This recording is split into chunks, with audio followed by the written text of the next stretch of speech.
మంగళవారం మనము ఉప్పుతో ఏం చేయాలంటే ఒక గాజు బౌల్లో ఉప్పును తీసుకోండి, దొడ్డుప్పును తీసుకొని అందులో 7 లేదా 11 లవంగాలను ఉంచండి. ఉంచి ఏం చేయాలంటే మనము ఆ బౌల్ని పట్టుకొని ఇల్లంతా అన్ని మూలలా తిరుగుతూ ఉండాలి. అన్ని మూలలా తిరగడం ద్వారా ఏమవుతుందంటే మన ఇంట్లో ఉన్న నెగిటివ్ ఎనర్జీ అంతా ఆ ఉప్పు అనేది తీసుకుంటుంది అనమాట.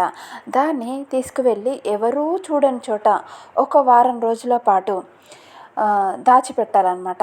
దాచిపెడితే ఏం జరుగుతుందంటే వారం రోజుల్లో మన ఇంట్లో ఉన్న నెగిటివ్ ఎనర్జీని మొత్తం అది తీసేసుకుంటుంది. ఈ విధంగా ప్రతి వారము మనము ఈ ప్రక్రియను చేయడం ద్వారా ఏమవుతుందంటే ఇంట్లో ప్రశాంతత ఉంటుంది, నరదృష్టి అనేది పోతుంది.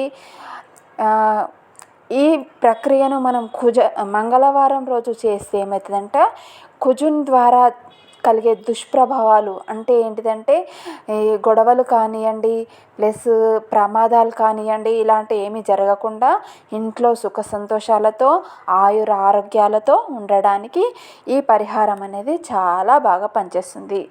గుర్తుంది కదా?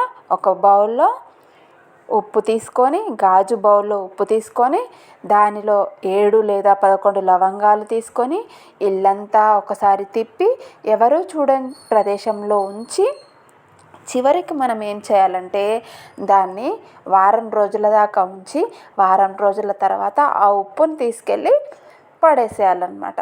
ఈ విధంగా చేస్తే మీ ఇంట్లో ఐశ్వర్య ప్రాప్తి అనేది జరుగుతుంది.